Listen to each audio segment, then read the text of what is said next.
Good morning dear students. पिछले lecture में हमने आपको ओज क्या है के बारे में बताया था with special reference to immunity also. ओज बल है, व्याधि क्षमत्व है, इम्यूनिटी है। आज हम बात करते हैं कि ओज क्षय क्या है, ओज के क्षय होने से क्या होता है। तो सबसे पहले बात करेंगे ओज क्षय के कारणों के बारे में। तो कहा गया अभिघातात् क्षयात् कोपात् शोकात् ध्यानात् श्रमात् शुद्धे ओजे संक्षीयते येभ्यो धातुग्रहण निःसृतं तेजे समीरितं तस्मात् विसृंस्यति देहिने। अर्थात अभिघात से, चोट लगने से, धातुक्षय से, क्रोध से, शोक से, चिंता या ध्यान से, अत्यधिक श्रम करने से या क्षुधा से, भूख लगने पर ओज का क्षय हो जाता है। यह ओज वायु से प्रेरित होकर अपने स्थान हृदय से निकलकर धातुवय स्रोतों द्वारा यानी कि ओजोवय स्रोतों द्वारा निस्सरित या क्षरित हो जाता है तथा मनुष्य को प्राकृत कार्यों से वंचित कर देता है। तेजे समीरितम तस्मात् विसृंस्यति देहिने। अब हम बात करते हैं कि ओज क्षय होने पर पुरुष के क्या लक्षण होते हैं। जिस पुरुष के अंदर ओज का क्षय हो जाता है वो कैसा दिखाई देता है, उसके क्या लक्षण होते हैं।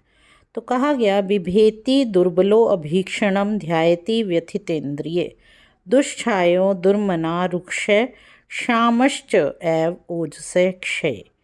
यानी कि ओज क्षय जिस पुरुष के अंदर हो जाता है वो डरा हुआ रहता है, दुर्बल हो जाता है, चिंता में खोया रहता है, इंद्रियां थकी थकी रहती हैं, शरीर की कांति कम हो जाती है, मन दुर्बल हो जाता है, सोचने विचारने की शक्ति कम हो जाती है, शरीर रूक्ष हो जाता है और शरीर क्षाम कहते हैं कृश होने को, लीन एंड थिन होने को, शरीर जो है वो क्षाम हो जाता है। ऐसा ओज क्षय होने पर पुरुष के इस प्रकार के लक्षण दिखाई देते हैं। ओज क्षय 3 प्रकार का होता है, विसृंस, व्यापत और क्षय। ओज का अपने स्थान से च्युत हो जाना या डिस्प्लेसमेंट हो जाना विसृंस कहलाता है। यह चोट आदि कारणों से होता है। तो लीकेज ओज की या escape from its site due to trauma और वेस्टिंग डिजीजेस इज कॉल्ड विसृंस। देन सेकंड है व्यापत, ओज के स्वाभाविक गुणों में परिवर्तन होना व्यापत कहलाता है। जैसे कि उसकी क्वालिटी में चेंज आ जाना, change in the modification of natural properties of ओज, उसे हम बोलते हैं व्यापत। और लास्ट है क्षय, जब उसकी क्वांटिटी डिक्रीज हो जाए, ओज का अपने प्रमाण से कम होना क्षय कहलाता है। जैसे शोक, ध्यान, इससे जो है जब आप डिप्रेशन में कोई रहता है, सौरो, कोई एंग्जाइटी है, तो उस टाइम पे जो उसकी क्वांटिटी कम हो जाती है तो वह ओज क्षय है। इस तरह से तीनों की बात करें तो ओज का स्थान, स्वरूप और प्रमाण, इन 3 चीज़ों से ओज क्षय ये विसृंस, व्यापत और क्षय डिपेंड करते हैं। तो स्थान अगर चेंज हो गया तो विसृंस, स्वरूप चेंज हो गया, क्वालिटी चेंज हो गई तो व्यापत, और प्रमाण में कम हो गया तो क्षय हो गया। अब इनके फर्दर एक एक के लक्षण समझते हैं। विसृंस के लक्षण के बारे में कहा गया संधि विश्लेषो गात्राणाम सदनम दोष च्यवनम क्रिया सन्निरोधश्च विसृंसे। यानी संधियां अपने स्थान से हट जाती हैं, अंगों में पीड़ा होती है, दोष अपने स्थान से च्युत हो जाते हैं, शारीरिक मानसिक वाचिक क्रियाएं सम्यक रूप से नहीं होती। यही बल विसृंस के लक्षण भी कहे गए हैं। तो बल और ओज पहले भी बताए, एक ही चीज़ है। देन व्यापत के लक्षण। व्यापत में कहा स्तब्ध गुरु गात्रतावात शोफो वर्ण भेदो ग्लानिस तंद्रा निद्रा च व्यापन्ने। यानी अंगों में स्तब्धता या गुरुता, inertness and heaviness in body, वातिक शोफ, नॉन पिटिंग इडिमा, वर्ण का अन्यथा भाव होना, ग्लानि, तंद्रा और निद्रा, ये सभी जो हैं लक्षण व्यापत के हैं। क्षय के लक्षणों की बात करें तो कहा मूर्छा, मांस क्षयो, मोह प्रलापो, मरणम इति च क्षय। अर्थात मूर्छा, अनकॉन्शियसनेस, मांस का क्षय, वेस्टिंग ऑफ मसल्स, मोह का अर्थ होता है वैचित्य, ज्ञानेंद्रियों का अपने अपने विषयों को सम्यक रूप से ग्रहण ना करना या ठीक से ग्रहण ना कर पाना। प्रलाप, प्रलाप होता है बड़बड़ाना, डिलीरियम, और मरण, मृत्यु, मृत्यु तक हो जाती है यदि ओज का क्षय का आपने चिकित्सा नहीं की, उसे जो है सही ट्रीटमेंट नहीं दी, तो लास्ट में मृत्यु तक हो सकती है। तो चिकित्सा क्या करनी है, इसके बढ़ने के, बढ़ाने के, वर्धन के क्या उपाय हैं? तो उसमें सबसे पहले तो मैं बताना चाहूँगी कि काश्यप संहिता सूत्र स्थान अध्याय 27 में कहा गया, मधुर स्निग्ध शीतानि लघुनी च हितानि ओजसो वर्धनानि आहु। अर्थात मधुर, स्निग्ध, शीतल और लघु गुणयुक्त आहार ओजोवर्धन के लिए हितकर होते हैं।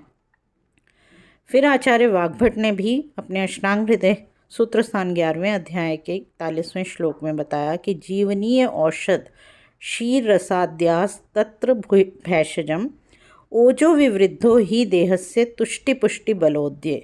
अर्थात जीवनीय औषधि, दुग्ध, रस, रस यहाँ मांस रस के लिए कहा गया है, मांस रस तथा जीवनीय औषध सिद्ध दूध और रस ओजक्षय की औषधि हैं। यानी कि जीवनीय औषधि भी और जीवनीय औषधि से सिद्ध दूध और रस, मांस रस, वो ओजक्षय की औषधि हैं। इसी तरह से दूध भी और रस भी, मांस रस भी जो है वो ओजक्षय की औषधि है। ओज की वृद्धि होने से मन में, आगे बताया कि अगर ओज की वृद्धि होती है तो मन में प्रसन्नता होती है। तुष्टि पुष्टि बलोदय कहा, तुष्टि कहते हैं संतोष को, देह की पुष्टि, पोषण तथा बल की वृद्धि होती है। ये 3 लक्षण ओज वृद्धि के लक्षण कहलाते हैं। अर्थात तुष्टि, पुष्टि और बल वृद्धि ओज वृद्धि के लक्षण हैं। तो ये तो बात हुई काश्यप और वाग्भट की।